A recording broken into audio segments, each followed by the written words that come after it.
The Lawrence Watson Show contains strong language and adult situations. Listener discretion is advised.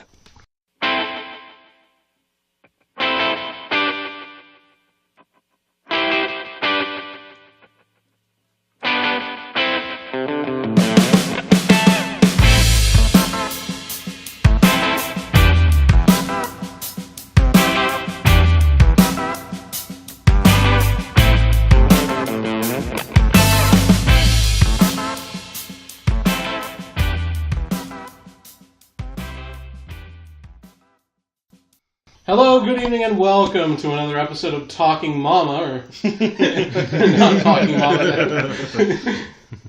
We're the Lawrence Watson Show, but we thought about making a show like Talking Mama, didn't we, Jeff? It was something along those lines. That or Empty Nest? Empty. Well, anyway, regardless of what the name of the show is, thank you for joining us here on whatever day it is you're consuming this content. On whatever platform it is here. On whatever platform it is. So I'm here with John and Jeff, as always, and You. we've been gone for a while. We've both sets of us have been on vacation. John and Jeff first, and then myself. And as a result, we ended up not getting that episode right now, or not getting that episode yet, I should say, with our friend Professor Dr. Coach Rod. Yeah. How many more titles can we give him? Reverend Dr. Coach Esquire. Esquire, that's a good one. So, that's still an upcoming episode. We keep hyping this, and so we better be good. Well, You know what he should do is take one of those dumb online certifications, and then he could throw Reverend in there. Reverend, yeah. He can marry people. You're that coach, you can marry people. Just saying, adding to the stack of titles in front of his name. The professor, And insist doctor, on being Reverend, called all of them. Actually, that's Reverend Dr. Coach Rod in that order. Professor, Reverend, Doctor, Coach Rod, QCMP. So, anyway. So we couldn't quite swing that right now, but we'll do that sometime in the future. So what do we want to talk about here on this episode? We can talk about Jeff is working as an extra in the Mr. Rogers movie, the upcoming Mr. Rogers movie. I already did it. It was yesterday. Now I'm done. It's good to his work. No, not really. I've done it twice before. Yeah. The first time was really boring. The second time was kind of fun. And this last time was mostly boring and then a little more fun at the end. Well, that's good. Yeah. But I'm not going to talk about it because the movie is still in production and I have no idea when it comes out. Turns out I didn't even really know what it was about. And Well. IMDb doesn't know what it's about either. So I think I'm going to leave details out. Yeah, I think that. Well, then talk about your first two times. I could talk about my first two times. I sat around for a long time, and then we had lunch. And I guess that's what it's like when you're working with the director David Fincher. So this was episode 1 of Netflix's Mindhunter. This is the first time that I was an extra. Now streaming on Netflix. That's renewed for season 2. And probably filming again. I could probably have another chance on the show, but I'm not going to do it because it's boring and you don't get paid that much. So that. How much did you get paid for Downward Dog? Right, Downward Dog was the second time, and I think I got I netted like $58, something like that. But that was a little more fun. We were shooting around the city, which was supposed to be New York City, and Pittsburgh, obvious right. doppelganger. Yeah, and I'm so stupid that whenever I saw the in New York they have those stairs that just go down to the subway. That's where one of the scenes was that we did, and I just thought that they found that in the city and they were using it. We don't have a subway. That was the That was the realization I came to after a while, was that it was actually part of like a prop set that they built it. Where'd they find the hole? Well, there was no hole. You just film it from the other side where there's a wall instead, so no one can tell that it's not really stairs. But the rest of it was just, walk over here, and now we'll film you walking around this place, and then you're going to go over here, walk around in this place. There was a group of 24 of us, and it's just supposed to be different people around New York City, but it was actually only 24 people. Well, it's actually pretty accurate because New York City only has 24 people. Geez, I was thinking they had at least 200-300. Well, they were a very small town. But anyway, there is one. They did get one shot with all 24 people in it at once. We're all crossing the street along with the main hands. The main actress. We're all pedestrians. So that's why that show was canceled. That's not why it was canceled. It was canceled because it wasn't funny and it was just an awful dumb show with a stupid dog. That's why they ran it in June anyway. Yeah, but luckily it made it past episode 5, which was the one I was in. And you get a nice shot of the back of my head. Beautiful. Yep. Yeah. And when I was on Mindhunter, even my own wife and brother could not pick me out. That's because the other guy that we thought was you looks more like you than you do. Well, lucky him, I guess. Jeff's a very handsome man, Well, this is radio, so nobody needs to know that. Yeah, we can say whatever we want. I'm also 6'8". Small forward for the Boston Celtics. Why not? I'm just a humble motherfucker with a big dick. Yeah, but anyway, I met some interesting people. One guy I met was he does it all the time. Him and his wife. His wife was one of the stand-ins. They call them up. I guess when you do it enough, they call you. The way I got the gig was I showed up with about 1,000 people at the convention center downtown, and they took our picture and information, all that, and then they called me later. This guy, they called him. He didn't have to go to the convention center or do anything like that. He does it a lot. He travels for it. He's been to Buffalo and New York and all kind of different places to be an extra. You would go to Buffalo for any reason. People just like doing this thing, and I don't know why. And it's not. I'll do it every once in a while. It's Don't not these for people me. have jobs? Well, that's the thing. I said, do you make a living out of this? And he said, oh, no. Turns out he's actually a doctor. Oh. That's much better. Right. And he can afford to be eccentric. Well, the other thing is, before he told me he was a doctor, he's telling me about how they always went to use his cars. And he's saying they wanted my car for this movie, and they paid me for it, and they used my Mercedes in this movie, and I'm thinking, there's no way you make this kind of money to have multiple cars, including a Mercedes, being an extra or any kind of background person. There's certain ones that get paid more, like if you're a featured extra, you get paid more. But yeah, the guy was a doctor. He says he has his own practice. He only sees patients 2 days a week, so he can every once in a while just pick up and show up to a set and just knock on the door in Buffalo and say, "Hi, it's me. Yeah. You guys need me today?" And then he's giving me advice, for being an extra. I'm trying to tell him, I don't need advice. I'm not career advice for an extra. He's like, buy a tuxedo. I'm not buying a tuxedo. I'm not even going to make enough today to pay for the tuxedo. What if you have a gala? You never know.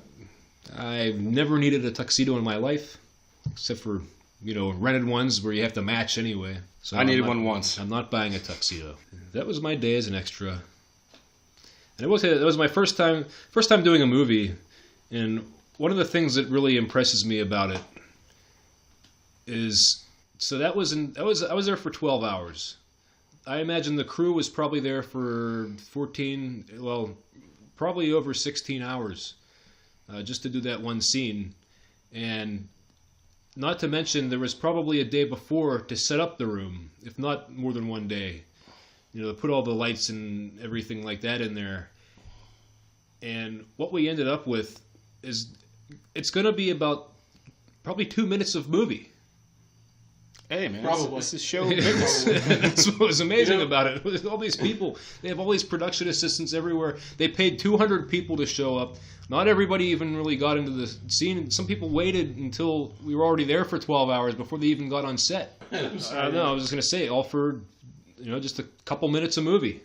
Yeah, when I worked on Zack and Mary, there was... Yeah, you would know more about it than I would. There were people who I talked to. One guy I talked to, he had an 18-hour day. An 18-hour day.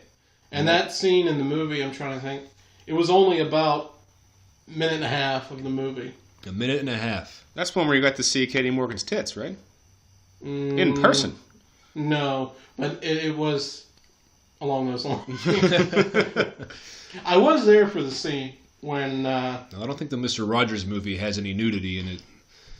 Well, I doubt it. So I wasn't holding out hope. I was there for the scene when... Those of you who have seen Zack and Mary may remember the scene where... I guess they're doing the butt sex over top of the guy filming. And just the shit lands all over him. I was there for that. I know what it was. What was it? It was mostly just like melted chocolate shake and like it was like milk and water and they put in some... Red dye number 7. Crushed peanuts. There was that. There was peanuts in it. There was corn. I remember that distinctly. Corn. Everybody goes out of their way to include corn. Yeah. Well, it's easy to bind with, so it's so they use that. But I mean, I thought I was there for that. And thanks for sharing your fake shit recipe. Hey, if you ever need any, any other bodily fluids, you can tell us how to make. Well, I have a great recipe for semen. When we were in high school, I came across this website that... Well, semen, it's hard to capture the taste. I came across this website while we were in high school. It listed all sorts of things all sorts of pranks you could do in public restrooms. One of which it taught you how to make your own shit for this prank. Well, you can make it yourself. Well... You could know what I mean? Shit on the floor. The idea of the prank was to be gentle, not sadistic. Yeah, just be a mad crapper. That's So done way more. All the same cleanup without the smell. Yeah. Well, What that's you could boring. do... The whole point is the smell. Well, what you would do is you would just say, "Hey, could I get some toilet paper?" And you would have the fake shit, which they used a combination of Nutella and some peanut butter and stuff, and use it on your hands. And when the guy gives you some toilet paper, you grab it and you wipe it off on the hands. And like, oh God! But that wasn't even my favorite. My favorite was hang out in the bathroom for a while, wait for some, and wait in a stall. When you hear somebody come in, make sure you have a large cantaloupe with you. And when the guy comes in, start making heaving noises really loudly. Like that, really groan it.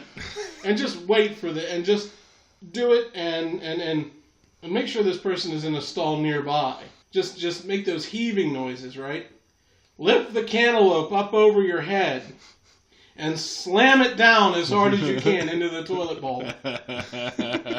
And then when that's done, go, oh, that's much better. I have a better prank. Okay. Instead of a cantaloupe, you use a coconut and just throw it on the floor and let it roll out underneath the stall. Like you took the hardest shit ever. But my favorite bathroom prank... I like how we got on with this subject. No, my favorite bathroom prank. There was a guy... This isn't even a prank. This is a guy... 1970s, I want to say in the Dallas area, gay nightclub scene.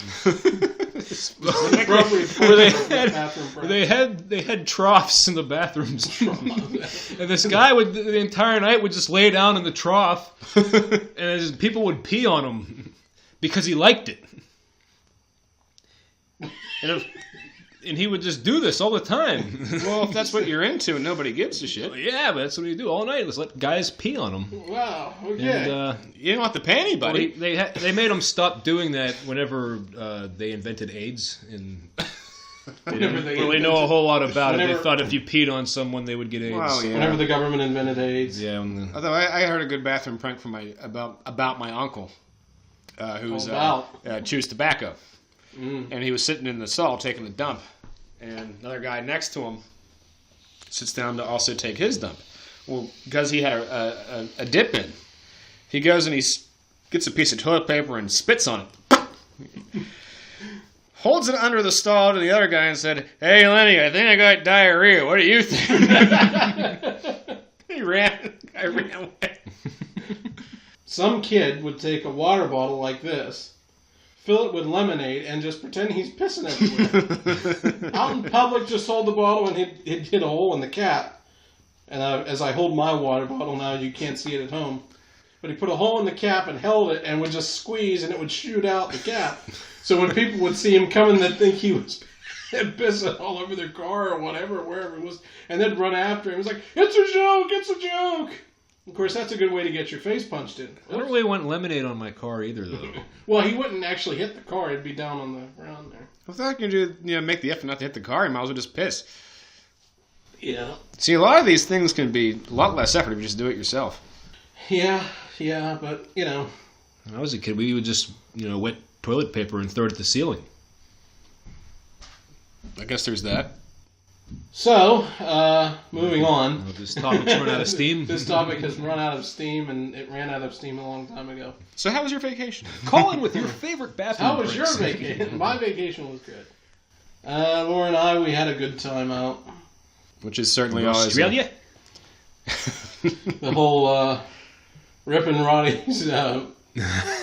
Lawrence Watson Show is brought to you by Big Roddy's Rip and Rib Shack, Brisbane. Yeah. First day of my vacation, though, I was laid up in my hotel room, I think with food poisoning. Ugh. Yeah. Did you turn on the fan? That's one where you go down to the lobby. And I think it was, I don't know what I ate to get that way, but I lost the whole day of my vacation to that, so that wasn't pleasant. But Laura's just sitting in the corner of the hotel room just crossing activities off the list. Well, amazingly, it wasn't even that, it was just... Hey, close down a log jammer. Yeah. Log jammer. Kennywood's closure of the log jammer. So we're... Which that's a topic we can discuss in a little bit, but I'll let you go on with your story. So, we did everything. We visited, I took her all over, and we just hung out for a while and ate, everything except I didn't take her to Kennywood. Yeah, but you got in 2 visits to the Weenie Hut. Yeah. Yeah. We should go to Kennywood with, you and Laura, and then me and my wife, because you don't ride shit. And, and my wife won't ride anything either. I could ride the things with Laura. You can ride the coasters with her. Yeah. I don't ride coasters. Exactly. That's the only thing I won't ride. Well, I did make a visit with Doug to Kennywood. And we hit the park very aggressively, I will say. And the reason why is because actually it was the turnout was pretty favorable for people who don't want to wait too much in lines, because Kennywood's got a lot of bad press lately. True. It keeps the people away. Like, oh no, the auto ride's closed. I ain't even going down there. But all the coasters were open. Yeah, he turned off the line and eats garbage. I ain't going back. He did have a 2-year sabbatical.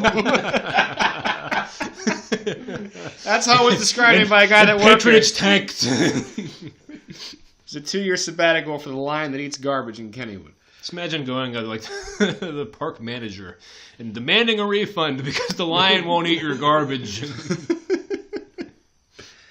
Yeah, I don't understand that, but everybody was mad. I'm thinking, I don't see what... I go online, look at... this place ain't had a swimming pool since the 70s. Exactly. And I look at all the rides that are closed, and they're just bitching that anything was closed. People around here, they expect everything to be perfect, but sometimes life happens. College went back into session. That's a lot of their workforce. They're understaffed. All that. Sports teams around this area in high schools are much more demanding than they used to be. So there's another big chunk of your workforce. But I will say, we still have a collection of some of the greatest roller coasters in the country. Especially if you like old wooden roller coasters. And I've determined nothing beats that double dip on the Jackrabbit. It is pretty great. And the worst part about it was, Doug and I were standing in line for the Thunderbolt. And it was hot. And the first thing he says was, I could really go for the log jammer right about now. Well, I think Shut he's up. just being an ass. No, I knew. He wasn't being a gadfly. No, a little bit, half and half. Oh. Well, that was a nice thing about the log jam. If you go on the Raging Rapids, Your day's ruined. Same with, your day is ruined. Same with the Pittsburgh plunge. You just get completely soaked and then it sucks for the rest of the day. The log jammer gave you just the right amount of wet for when it was hot. And you still wanted to walk around without all the and the chafing and just general uncomfortableness. And plus, on the other rides, your socks turn brown. And who wants to walk around the rest of the day like that? Of course, then again, I would just bring a change of clothes. Just leave it on a picnic table. Nobody touched it. But I'm serious, nobody touched it. And so we would just hit all the water rides at once. Then you don't give a shit how wet you get because you got dry clothes waiting for you. Just go change out in the open. No one cares. When we were younger, we used to always leave our stuff over at the picnic table, all our food and everything. Leave it on a picnic table. Rick Seaback did his documentary, Kennywood Memories, in which an old lady says, when we were younger, we used to leave our picnic basket at the picnic table, and we would go and ride rides and come back, and all our food would be there. Because back then, nobody would steal your food. And right after that is an old man saying, I'd come in with my friends, and back then we didn't have any money, so we walk over to the picnic tables and just reach in, grab a sandwich or something. Actually, there's going to be a special of all the unused footage from that summer of '88. I heard about that, yeah. Rick Seaback's Kennywood Summer. Now, he's just phoning it in at this point. Let's show them the shit we already have but didn't use. Well, he's ill. He's laid out. Yeah, and there's another special, things that still aren't there anymore. Things that never were there. Things that are still here. Here's something that's still here. Actually, he did that one. Here's another thing. He did that one. This is a bank. He did things that are still here. My favorite useless documentary. Wait, I'm sorry. How about things that used to be other things? Things that used to be. I think you did do one of those. This Dunkin' Donuts used to be a Long John Silver's. Things that used to be other things. This restaurant in Library, Pennsylvania, was once a Pizza Hut. You can tell it was a Pizza Hut by the shape. Look at the windows. Those are Pizza Hut windows circa 1989. Oh my god. But I don't know if it's my favorite useless Rick Seaback documentary where it's just the information really isn't that interesting, like the subject matter isn't that interesting. But at the same time, it might be my favorite because of this. Okay. Is Rick Seaback visits the flea markets of America. Oh. That's right. One of the national ones he did. Yeah, it was a national one. It was a flea market program. This flea market in San Antonio, Texas. But is there anything really that distinguishes one flea market from another? I don't think so. Because I think they're all pretty much the same, just different garbage. The size. And some of them have more like professional flea people. Is that good or bad? It's good. Okay. Because they tend to have stuff that people might actually want, rather than, I cleaned out my garage and my basement, and this is all my shit that I think I'm going to get money for. But really, you're going to be going home with all of it and throwing it in a dumpster. Okay, there's a flea market around here. Yeah, there's one, not too far from here. Up the road in Perry. Well, I'll need people to know where we go. Jeff and I would go there a lot when we were in high school. And there was a 10-year absence. We decided we were on our way back from somewhere. We decided we were just going to go.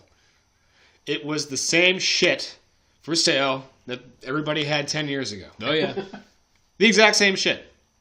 Nothing had moved. And you say, this place looked familiar, don't it? Like, some of the flea people may have been dead and replaced by their children. Still selling the same shit. Who grew into the family business. Of not selling anything at flea markets. Oh, Dad, I don't want to be flea people when I grow up. You'll be flea people and be proud. We have been not selling items since your great-grandparents. What do you call yourself? I'm a professional fleaman. I'm a fleaman. This pickaxe was your grandpappy's, and he didn't sell it. He passed it on to me, and I didn't sell it, and I'm passing it on to you to not sell it. That's why we priced this at $7. If some people will say, how about $3? You say, the price tag says $7. They're going to go walk away, tell everybody what an asshole you are, and nobody will come to your stand for the rest of the day. And that way you can pass it on to your son. It's a proud tradition. If anyone offers $5, you take it, boy. We've never been offered $5. We're cultured, aren't we? Hey, I bought a Super Nintendo at that flea market. I still have it. Does it work? Yes. No, isn't that the one you souped up a bit? No.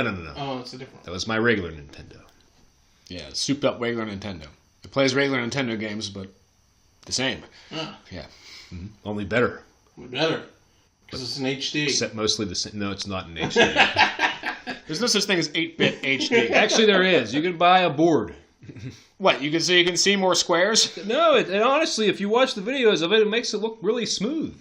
You don't realize how much garbage there is in the picture until it's cleaned up by the by the board. It's not made for an HD television. No, it's made for a tube. It's made for a CRT, which is why Duck Hunt won't work on your new TV. It'll only work on a CRT TV. The kind they used to make. Right, the big ones. Well, the deep ones. Yeah, that too. Mainly deep and heavy. Mainly deep and heavy. Right. Your 19-inch CRT TV weighs more than your 55-inch HD TV. But anyway, the point is that you don't realize how much garbage there is on the screen until you see. You can just go on YouTube, look up a video of the HDMI Nintendo, and it's kind of impressive. So I encourage people to do that after they listen to our podcast. No, go to it now. It's better than this.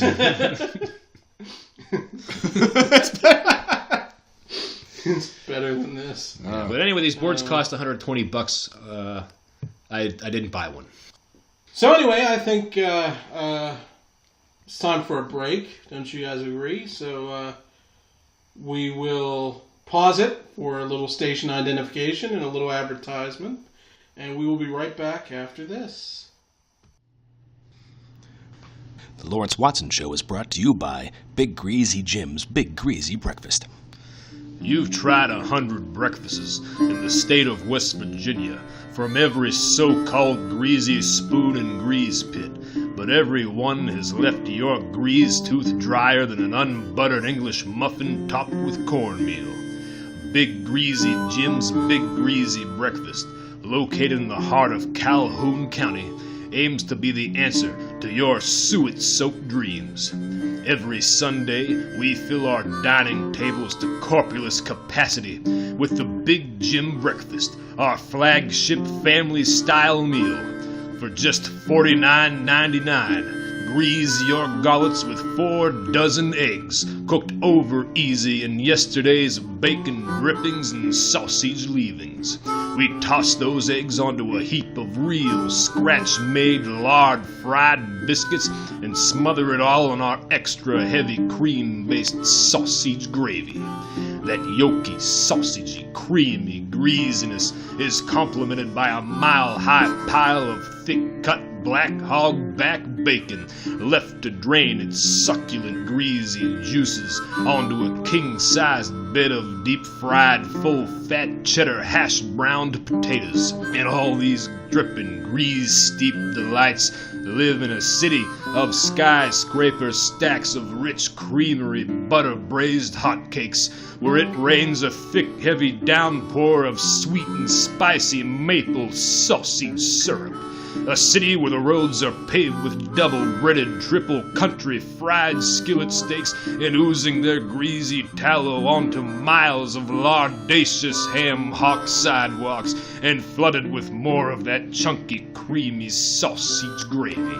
And at the end of your meal, as you try to hold your slathery hands together to pray thanks to the grease God Almighty, He will bless you with a leg goûter of Jim's fine charcuterie platter.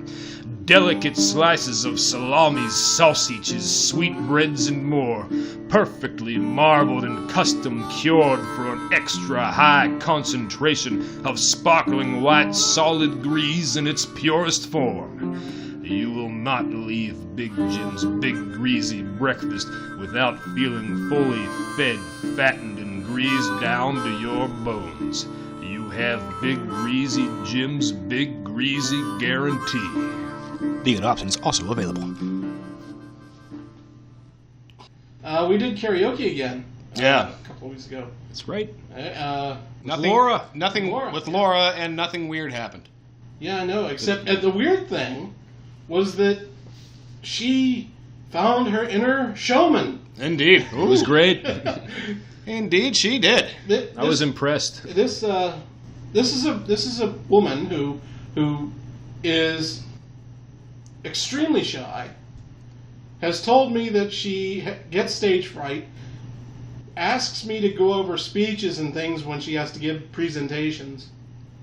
Asks me to go over it with her and to listen to it as she rehearses it, so that she's not speaking to. And you say it's pretty good, but can you lose the accent? Well, I mean, Why are you talking funny for? Yeah, well, I mean, but she really has a fear, a phobia of public speaking and things like that. Okay, totally the opposite of myself, of course. Right? Yeah. You crave it. Yeah, I love, Approve of me. I wonder. I need it. I wonder if it has something to do with being thousands of miles away. From her element. No, apparently, even in her element, it's still. Yeah, even in her element. Well, I will say this. Well, no, that's what I'm saying. In her element, she's in her element. But when she's out of her element, then she can be out of her element. I think from what it sounds like, even in her element, she's shy. Yeah, I know. I'm making. That's my point. Making it, yeah. That's my point. But You can have that out. No, leave John being dumb in. Too often we edit John being stupid on our podcast. But we're gonna anyway. Have an extra 4 hours if we left it all in. No, all you get out. How about that? So anyway, normally she's like really reserved, and but she tells me whenever she goes out and does stuff with me specifically, it's like I'm a big security blanket that allows her to feel somewhat less shy, but she still doesn't. She's still not talkative. She's not demonstrative. I'm going to disagree with you a little bit, and the reason why is because Those are her words. That's what she's telling me. I'll disagree with Laura then. A couple years ago, I would have agreed with that. This time around, I think because she knows us, she remembers us. She's, met us, number one, and is familiar with us through you, back and forth. And well, yeah, she knows us, but she doesn't know the other 8 people that were at level 20 that night. No, well, that is true. But even still, we were all surprised by.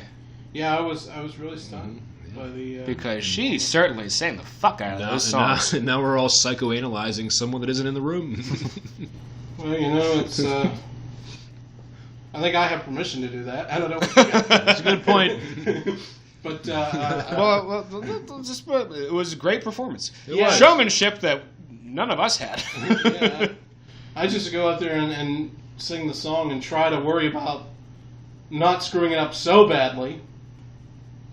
Because I want to sound okay, You sounded okay. Yeah. Well, you know what? Actually, you nailed Tulsa time. Well, sometimes you can't be afraid to look like an asshole. And that's what I learned yesterday while being an extra. When they made us you have to pantomime things, and it helps if you're not afraid to look like an asshole, because you're going to feel like an asshole. It's a little embarrassing. Yeah, it's a lot different for me rather than going out there and doing stand-up or acting. To me, it's something that I'm not acting. Yeah, to me, it's something I'm not as confident in my ability in. So I'm like, I'm a little worried that I want to make this sound as good as I can make it sound. So that's the first thing. So I just never. But she sings all the time. Ah. When I'm around, like when she and I are just together, she'd be in the kitchen and doing something in the kitchen, and she'll just start singing. But she told me that, ages ago, that I'm the first person that she's ever really been comfortable singing around. Okay. Yeah, just letting, because she sings to herself, and she's normally not comfortable around other people to do that. Now, do you feel betrayed that she sang in front of everybody? all these people? It used to be just you. said it was just me. No, because I encouraged it. So I practically had to beg her to do karaoke with us. Beg her. She signed up for 3 songs immediately. No, she grabbed that paper. I was like, wait a minute. This isn't the Laura that Lawrence described? Well, I begged her to do karaoke. I said, and we spent 2 days trying to pick a song. Oh, really? Going through YouTube music. How did you land on Queen's Don't Stop Me Now? I sang that once. It was awful when I did it. I wanted to point that out. It was awful when I did it. Jeff's a professional. That's like one of her favorite songs. So I said, well, why don't you do that one? You like the song. Your vocal range can hit it. So why not do it? That's too much. Oh, Lawrence, I don't do. Cockney. So You're several thousand miles off. I know. But anyway, does Laura listen to this? Yeah, Okay. sometimes. Well, Laura, I'm proud of you. Assuming She that was makes it I assume that was her first time. It was her first Okay. Well, then I'm proud of you. time. Laura. Or no, she did karaoke one other time. If She we're told me- staying in the back of 24 people, it doesn't count. Well, she did karaoke one other time. She told me where she sang a song that was, I think, in Japanese. She'll tell me later. I'm sure I'll ask her and Put it in the comments section. Put it in the comments section. I don't think she has a YouTube account, so. Oh, God damn it. Even people we know aren't, Yeah, aren't listening. well, she listens. It's just that she doesn't comment or anything. But I don't. But yeah, I think she'll tell me when I ask her later on. She'll say that it was some Japanese song because she, growing up, she really liked that kind of music. It was like the Asian pop or whatever. Yeah. Not good music, but You know what? They don't have YouTube in Australia. Do you know why? Because they have RooTube. Oh, that's terrible. Did you find that on a popsicle stick? It could be. That was Laffy Taffy. Laffy Taffy. So she did Queen's Don't Stop Me Now. She did, what Elton John song? Did Crocodile Rock, dude. Yeah, Crocodile Rock. And she was going to do a Weird Al song because she really, really likes Weird Al. But the one that she wanted to do, the guy didn't have, and she told me, he came up with a whole list of other Weird Al songs he had, but I didn't know the lyrics to them that well. So I didn't want to do them, so she... As a Weird Al fan, Amish Paradise would have been a great backup. She doesn't like that one. How can you be a Weird Al fan not like that one? Or she didn't want to do it. I don't Damn know. it, Laura. I don't know. She didn't want to do that one. Okay. It has to be done very specifically, and she did 2 songs though, so she did more than what I encouraged her to do. I only encouraged her to do at least 1. Well, she was signed up for 3 and got stung well by the 3rd, but the 2 that she did, she performed the fuck out of those songs. She knocked it out of the park. I was surprised because I was like, this isn't... Yeah, bravo! That's better. So, but yeah. Don't fucking quit, do you? Actually, they don't have YouTube in Australia because they have didgeridoo-tube. God. Boo. Boo. Oh God! So, for us, one listener that's still left listening, You can feel the clicking. Yeah, feel people like, Thumbs down. Thumbs down. Boo. Boo. Boo. So yeah, so we had a good time at karaoke. I did with a little help from my friends. Yeah, well, we practiced. Yeah. We practiced. So I didn't think I was bad at that one. No, you weren't. We did And Tulsa time. Well, we were going to do backup, and then, of course, on the first number, Jeff's mic wasn't working, so you're down to 1 mic. I was trying to, project, but it wasn't working out. I needed a microphone. Yeah, you need a microphone. Yeah. So, Although I thought a highlight actually was Tim with his somehow effeminate sounding baritone. I know that's a contradictory. Doing a song from the Supremes. which I thought was just fucking hilarious. It was just, baby, baby, where did our love go? It was hilarious. And I had to follow that. Oh, John. Well, you followed it with John, Joe Cocker, and I had to follow that. John's singing "Feeling All Right," and then halfway through the song, he starts doing Joe Cocker, complete with the arm, the motions and everything. Look up John Belushi doing Joe Cocker. And I was doing John Belushi's Joe Cocker. Doing John Belushi's Joe Cocker, and the karaoke guy, he was leaning against the wall because he couldn't contain himself. He was laughing so hard. And I had to follow that. So. And Lawrence had to follow that. So imagine how bad I feel. Well, okay, let me give you a little bit of context here. I've done that even in live performance with an actual fucking band before. Mm-hmm. It's never gotten any reaction. And I had to follow Tim with his baritone Supremes, which was just... Which everybody thought was funny. Well, it was funny. And so I decided to sing the first part of the song like myself, and there is no reaction whatsoever. So I just said, you know what? Fuck it. I'll give it a shot. And I did it. And I looked over, and I saw the guy. Everybody was in hysterics. And at that point, I realized I didn't have a beer with me whenever I perform, which I usually do. But for the Joe Cocker, you have to have a beer. That guy drank like a madman. So I had to, kind of like sashay during the piano solo, grab the beer and come back. By that point, the whole thing's been played. But or we could do the whole Saturday Night Live thing where one of us is Joe Cocker and one of us is John Belushi doing Joe Cocker. We're gonna have to wear the same clothes. And then say I'm John Belushi. I hand you the beer and then you refuse it and you get mad at me later. Yeah, that'll work. I told you I quit drinking, man. So then I had to follow John's Joe Cocker trying to do Ringo. Hey, Ringo is your wheelhouse. Stay in your lane, man. Stay in your lane. Actually, Tulsa Time was much better. Because, you did a good job with A Little Help from My Friends, but Tulsa Time, you fucking nailed it. And this is the first time I ever described you singing and fucking nailed it in the same sentence. So... Doesn't happen often. No, it doesn't happen often. So maybe that's the weird thing that happened was you actually sang really well. Yeah. No, but the weirdness is supposed to come from other people. I know. That's why it was a little disappointing. There were no weirdos at karaoke. We were 4 for 4 on weirdos down there. Yeah. And one time we have a special guest. Nothing. Well, I don't know. I don't know if or when she'll come back to do karaoke. So we'll have to do it again at some point. So, what was the other thing we wanted to talk about? I've forgotten. Get ready for some football. Oh, yeah. So, leaving our topic of karaoke, the NFL season has started again. Mm-hmm. And the Steelers played El Stinko enough to tie the Cleveland Brownies. Mm-hmm. That's embarrassing. Yeah. Ending the Cleveland Browns' losing streak. I watched that game till the bitter end. And after 4 hours... I forgot to watch it. 4 hours! That was a 4-hour game? It was a 4-hour game. Because it went into overtime. It ended at 5. It went into overtime, lasted all of overtime, and ended at 5.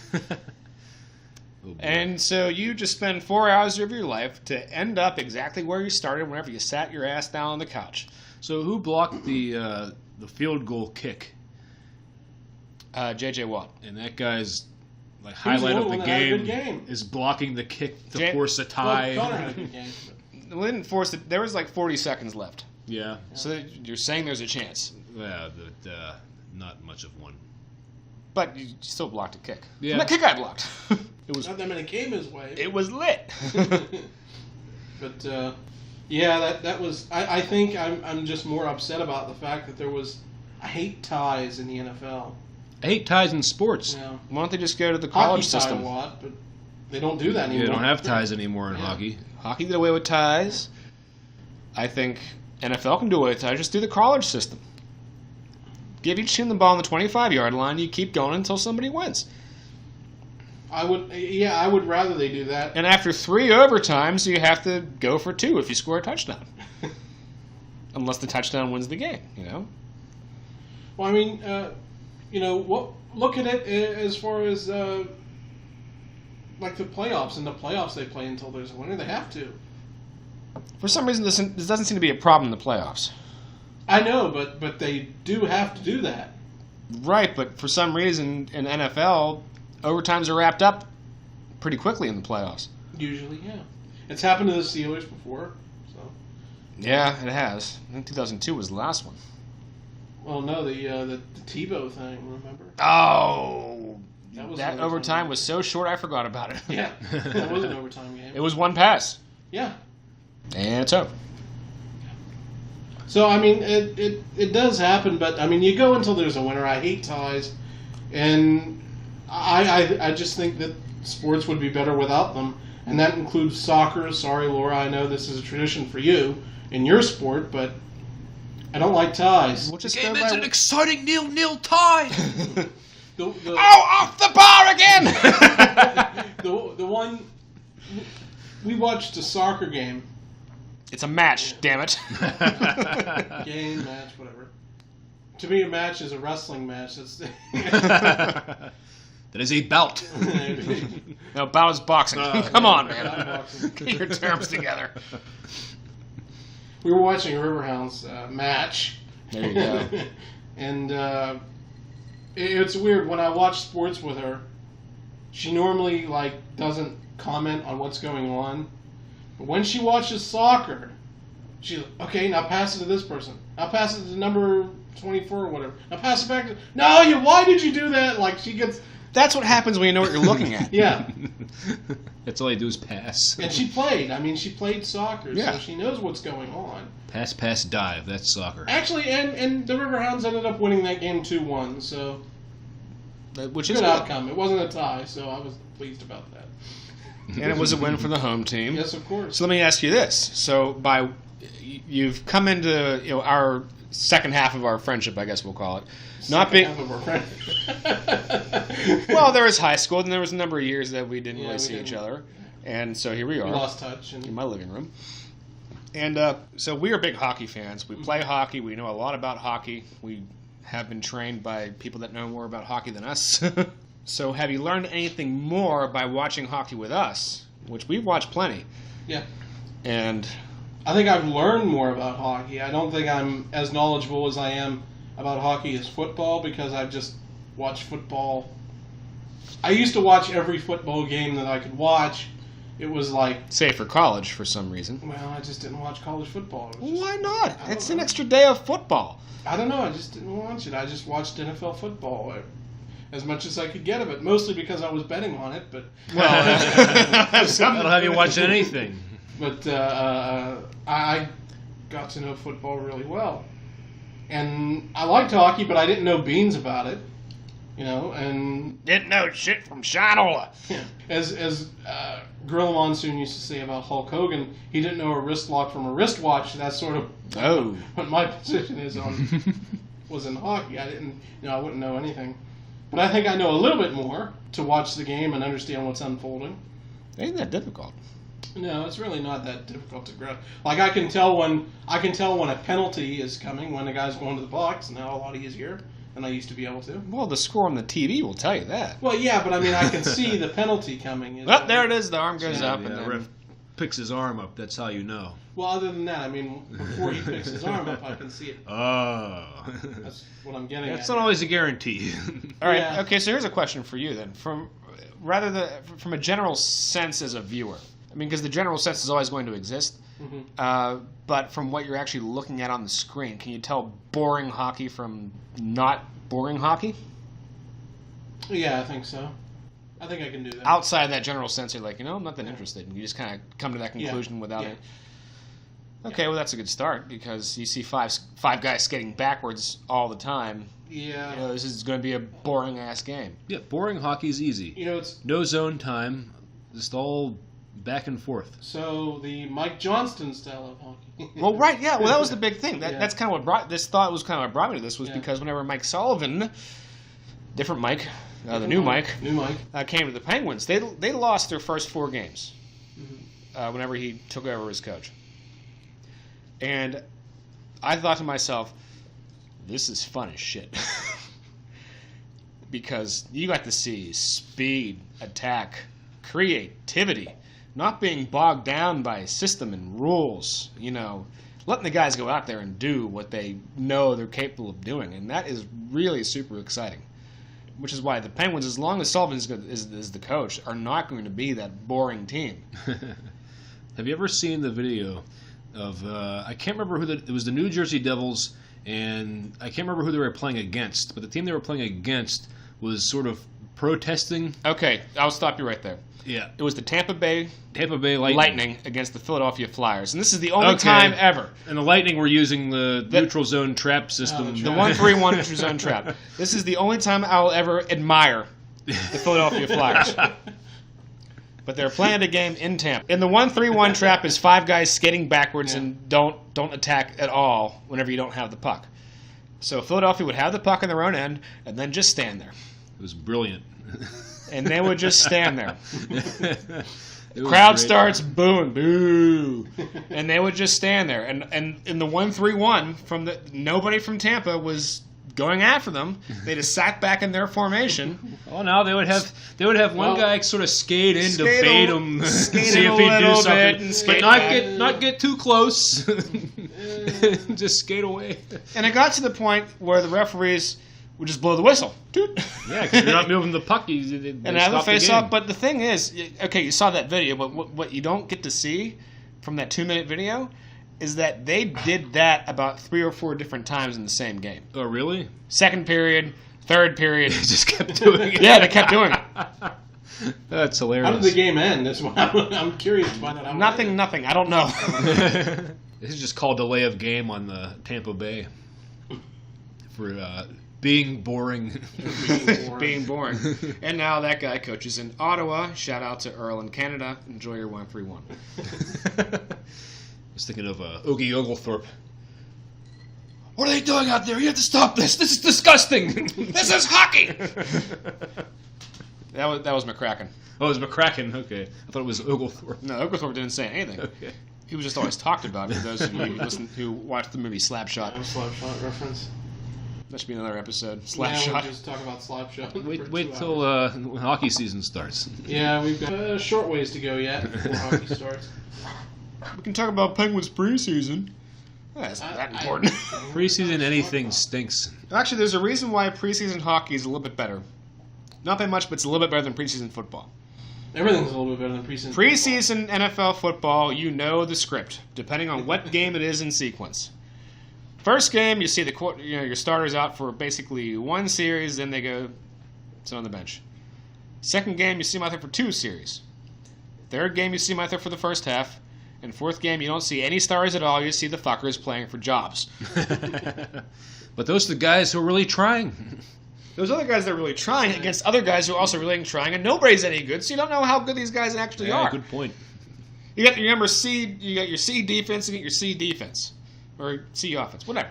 Like, you can't really make an evaluation on that about who's going to make it. Ooh, that guy had a touchdown against their 5th string safety. I think, if a player will really play lights out during the preseason, then they'll say, okay, we'll keep him around.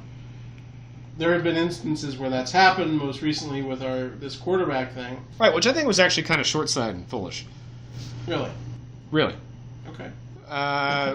So you both expound on that. I will expound on that. So the Steelers got rid of their backup of 5 years? Yeah. About 5 years.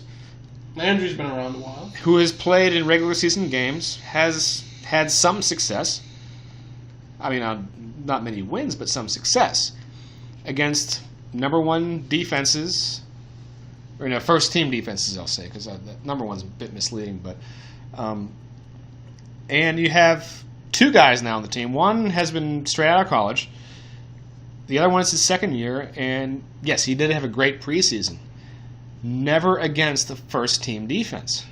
He's against all the scrubs. How can you keep 2 guys that have only played against scrubs when you have an old guy at quarterback who can go down any second? He's on borrowed time. Indeed he is. He knows that. If you start a Ben Roethlisberger retirement rumor, it will have legs. You just kind of say, well, I guess that happened today. So Steelers fans, be prepared. It's coming. Enjoy it while it lasts. I guess, but my question is, what if it actually has to happen where your second year, never faced the first team defense backup has to go in? Well, then he has to go in. How many handoffs are we going to be looking at? I have a feeling it's going to be a lot. Probably. when it happened with Roethlisberger, Bill Cowher stripped the offense down, kept it super simple for him. Yeah. Like for Landry Jones and Michael Vick, for those of you who remember that period. My mother refused to watch Steelers games while Michael Vick was on the team. Well, that's her right, but that's her moral designation, and that's up to the individual. That's her thing, okay, but I mean, I think it was just like, okay, but he's not playing was my thing. It's like, so when he plays, she wouldn't watch it, but So, do you care more about second chances, or do you care more about dogs? I mean, she watched my mother. It's dogs. Did she watch? Did she watch when Byron Leftwich was in? I loved Byron Leftwich. Him and his famous fastball. Throw the ball. Nobody could catch it. Throw the ball 200 yards out of bounds. Here you go, guys. You broke my fingers. Ow! That guy could throw, but he couldn't hit anything. It'd be like that episode of King of the Hill where Boomhauer is running the virtual lawnmower, and he's like, somebody pick up this dang old rock, and he cuts it, the lawnmower cuts his fingers off, and he looks at them through the sim, and he's like, I ain't got no fingers. Dang, we ain't got no fingers, Mike. How about yo? It's another show we should talk about more often. Well, we should have a few dedicated. If we're gonna do Mama's Family. If we're gonna do Mama's Family, I mean, we have to do shows like King of the Hill, Night Court, The Nanny. No. We'll just have to agree on an episode, and then we watch it, and we talk about it. Have the episode. The episode of the Lawrence Watson Show is brought to you by Episode. Streamed live on episode.com. Probably is something like that. Seems like a hosting site of some sort. Yeah. So, anyway. Just old time radio. Hopefully it picked up. Do announcements like that. Do you have any announcements? The Lawrence Watson Show is brought to you by Calgon. So, The Lawrence Watson Show is brought to you by Colgate Tooth Powder. so now so as we play with cans. That's the level we've sunk to. I think we are scraping the barrel here. I think we've talked. Use Barbasol on your safety razor. I think we've talked ourselves out of this episode, don't you think? I think we have, but I think we've at least been audible. We've been entertaining, I think. Maybe. We've entertained ourselves. Oh, certainly. And usually... That's the only reason why we do this. Well, usually when I find that when we're most entertaining ourselves is when the listeners seem to enjoy it. We don't know that. We never got any feedback. Well, I count the likes on YouTube. Oh. Okay then. All right. We'll go by the likes. No news is good news. Yeah. I have yet to get a dislike, so... 100% liked. Yeah. Who else can say that? Not Alex Jones. That's going to be our... Not him and his training. It's actually Jack Ruby creating multiple YouTube accounts and hitting the downvote button on each one. It's actually George Soros bunched in a bunch of YouTube commenters to all click down at the same time for 1,000 times until they weren't allowed to leave. To make multiple accounts and hit the downvote button.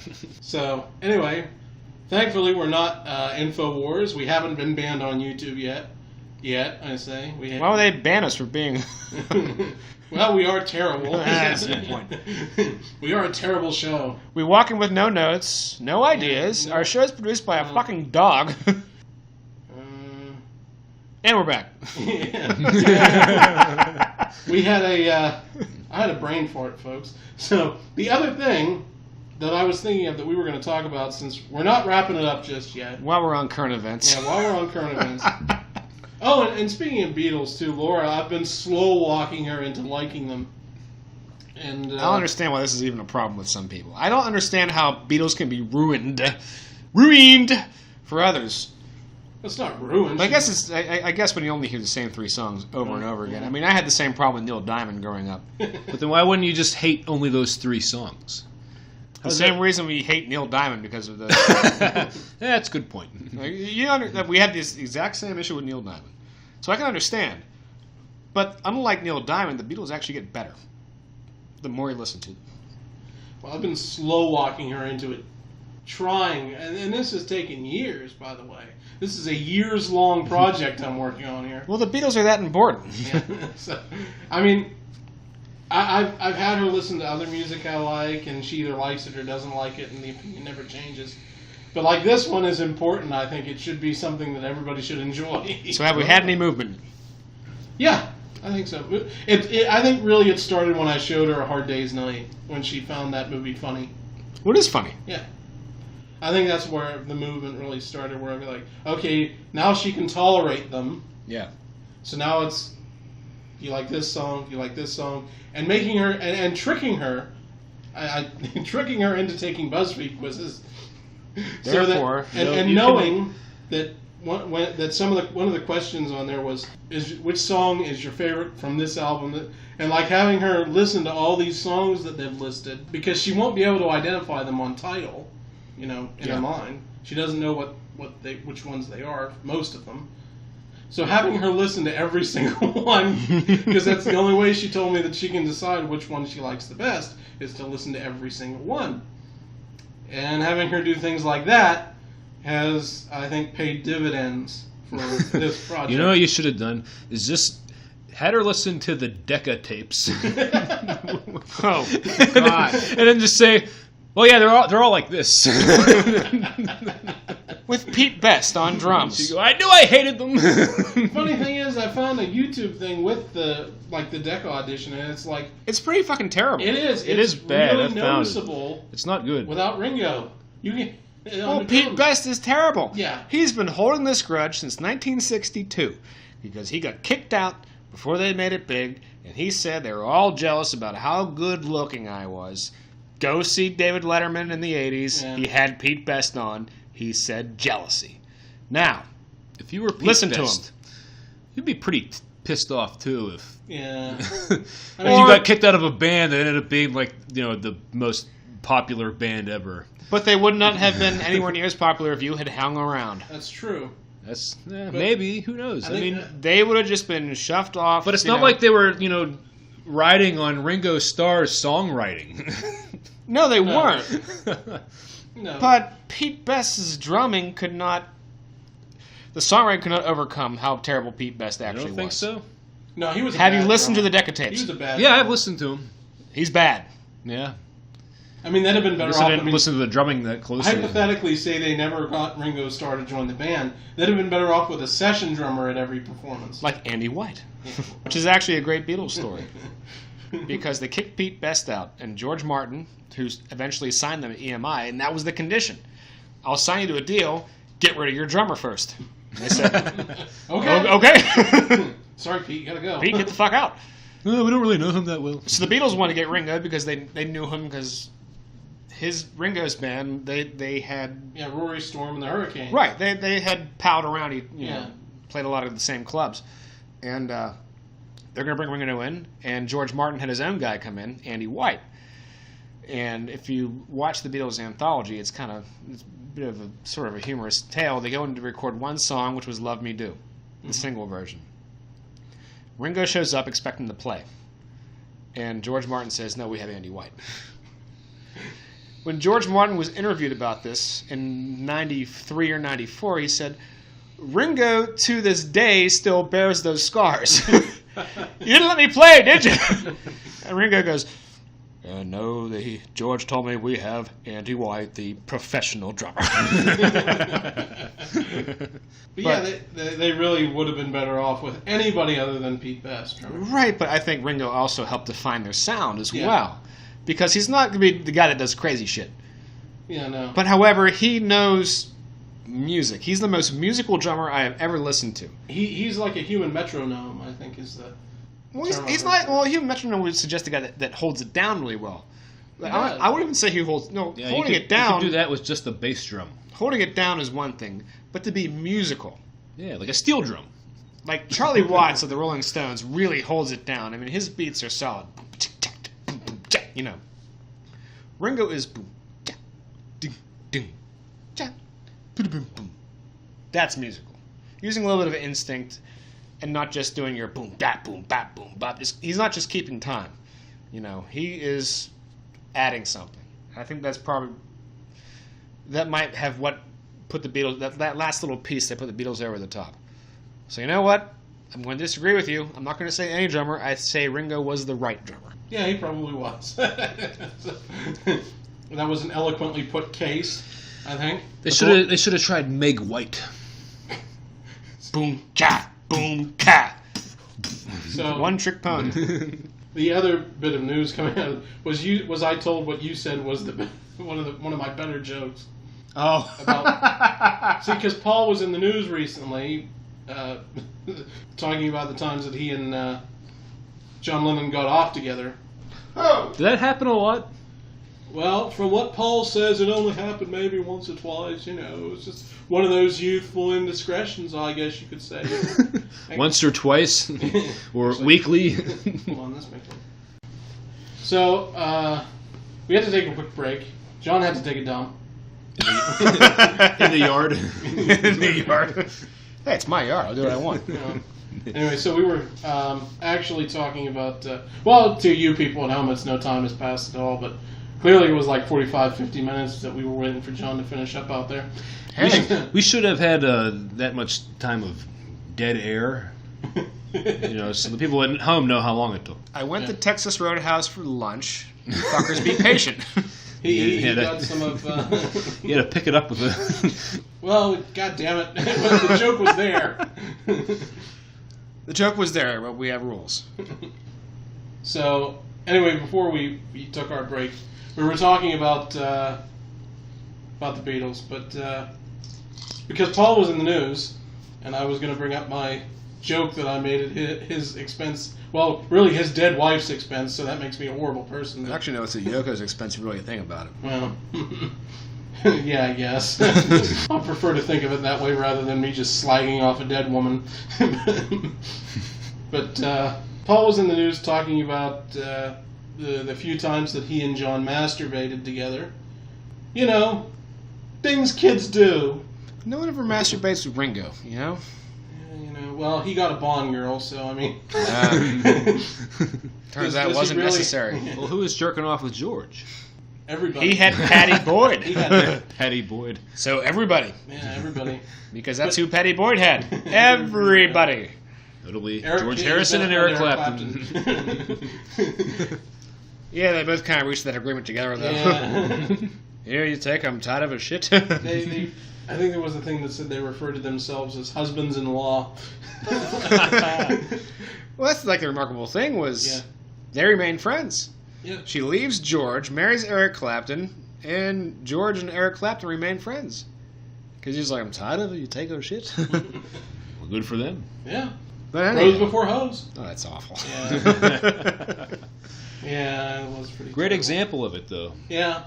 Well, Anyway, so Paul was in the news and talking about the time that, you know, he and John whacked off together, and, you know, we were talking about, you know, we used to imagine all the girls that we, you know, wanted to sleep around with in those days, you know. Bullshit, they each had one eye open. We'd have the lights real down, you know, down low. Nobody could see anything, of course, you know. It wasn't gay or anything like that.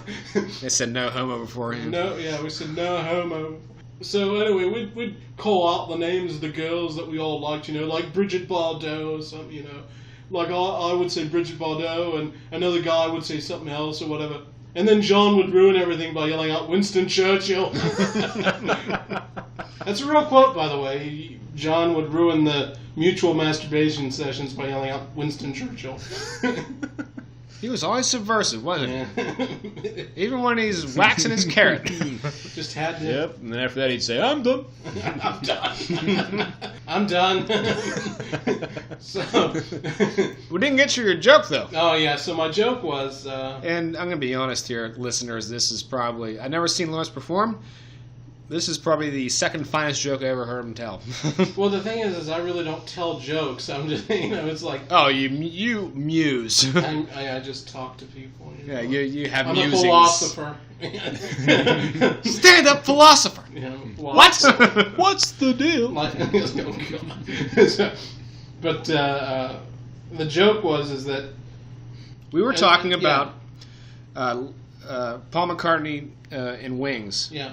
Linda McCartney played tambourine, and he put her in the back. Yeah, because I mentioned I wanted to be part of you guys' band, and since I can't play an instrument, that was the position. And we said, "We'll shut your mic off, no problem." But there was one gig where they didn't shut her mic off, so Linda McCartney is singing into a hot mic, and they have it. It's on YouTube. As soon as you're done listening to us, go listen to this. Just type Linda McCartney. Totally The autofill will give you hot mic. We've given a lot of YouTube suggestions that are they should pay us. better than this. Well, hey, you could think of it. If you've had enough, here's something else. If you've had enough of listening And to us. the only way I can describe it is imagine Lucille Ball singing backup on "Let It Be." That'd be horrifying. And then Lawrence popped in. Well, I said that he was... It's funny that Paul was always mad about John bringing Yoko into the band. And, it's like at least Paul had decency to keep his woman on a leash. His His untalented untalented woman. wife, compared to John, who just let Yoko do whatever she wanted. Including ruin his opportunity to sing with his hero, Chuck Berry. That's another YouTube video that you can go... Yoko ruins something else. Oh, wait a minute. So you were talking about this. I didn't know it was on. They had it on video. Yeah. Oh shit. It's on... I think it's on the Mike Douglas show, in fact. Really? Yeah. Oh. Chuck Berry was on, and they got John Lennon to introduce him. And of course, John Lennon, he's just happy as a clam because Chuck Berry's his hero. Well, you get to perform with your hero. Yeah, you perform with your hero, it's something special, That's like you doing the 2,000-year-old man thing with Mel Brooks Yeah. in front of on the Mike Douglas show. Yeah, that'd be an appropriate place to do it. Right? Hey, we do the 2,000-pound man. That's the $2,000 man thing. $2,000 man. Okay, I'll be you. You be Carl Reiner. So, I'm sorry. That one got me. That's a Simpsons joke. I'm sorry. You be Carl. So anyway, he introduced Chuck Berry. They start playing, I think it's Johnny Be Good. They did like 2 songs. The first one was, I think, Johnny Be Good. And as he's singing with him, Lennon they're sharing a mic, looking at each other. They're face to face with each other. Chuck Berry cannot see Yoko Ono in the background as she's beating as hard as she can on a tambourine. Actually, it wasn't a tambourine, it was a bongo. She's beating this bongo to death. Was it a bongo or was it a conga? You would know better than me. Was it big? Yes, it was big. It was a conga. She had it under her arm. Okay. She's beating this thing to death. And as they're singing Johnny Be Good, all of a sudden she leans into the microphone and just starts screaming. Ah! The Yoko thing. I don't want to plague the listener. That's because you don't get art, okay? And as they're singing, Chuck Berry's eyes flash in confusion. His eyes bulge as he tries to continue the song, and then he proceeds to almost laugh. Well, he's literally stunned at this, and she does it again in the next verse of the song. And Lennon, you can see he looks absolutely furious. He is just so pissed. So well, he made that happen. Yeah, he did. He did. When it was with the Beatles and she grabbed onto a mic in the middle of a recording session and go in the middle of something that the 4 of them had spent weeks working on. I thought it was just an artist participating with another artist. I don't see what the problem was. Oh, all right. Well, when it comes to another guy, all of a sudden she's a fucking problem. So, maybe she was always a fucking problem. Yeah. So he says something to somebody, a technician or something on stage, probably a sound guy, as he's fixing his guitar for the next bit. And I guess he tells him to cut her mic off. And they go and do the next song, which I can't remember what it was. Yoko goes for it again. And you can tell she's really hitting it. She's screaming into this microphone. And there's no sound coming out. Good. And it's just John and Chuck Berry playing the song. And she stops, goes back to the conga, beating the shit out of it for a while. Steps forward again, leans in the microphone again, and tries it again. No sound. She was persistent, I'll give her that. But no sound was coming out. She's not a musician. No, that's true. She's a child. Who has been enabled by a Beatle. So that was that story, and actually, I was listening to a... At least whenever Lennon McCartney's mic was live, it was a mistake. Yeah. And she was, trying in earnest. Yeah. And not just yelping. Yeah. She was trying to participate in she wasn't just interrupting. Speaking of interrupting, being disruptive. There is a bootleg audio recording. I don't know if it's bootleg or not, but there's an audio recording floating around. If you guys want to look for it, I don't know if it's on YouTube or not, but I heard it a while ago, where John is talking to reporters, and Ringo is around with him because you can hear Ringo sort of in the background. John is talking to a reporter, and this was after George had walked out because Yoko had stolen one of his chocolate digestive biscuits. That's true, by the way. George and John got into an argument. She stole me anti-brain cancer pills. over her stealing one of George's cookies. So George quit for a couple of weeks. And they asked John, what would he do if George didn't come back? Well, if he leaves, he leaves. We'll just get Clapton to do it. So, which was intended really just to be an insult. It's a dig. Yeah. It's a dig. So, while he's giving the interview, and while you hear Ringo kind of shuffling around in the background, Paul is off in the corner rehearsing the piano tune to Martha, My Dear. Boop, boop, ba-doop, boop, boop, boop, boop, Yeah. boop, ba-doop, And as he's boop. rehearsing Song's this about song, a dog. Yeah, song's about a dog. I introduced Laura to that song recently, and she's like, "Oh, it's like Owner Emotions too." It's about his dog. So he's rehearsing the piano theme for this, and and Yoko is just wandering around, I guess, and she's behind the microphone, not doing that, but she just starts going, "John, John," like she's calling him to. So he goes, "What?" Like at first she's like, "Oh, what?" John, and she just keeps up, John, John, and she gets louder and louder, John, John. He's like, what? So he loses patience with her, and finally goes, I'm busy. And then you can hear Ringo in the background, totally amused by this, go, I'm afraid he's not in.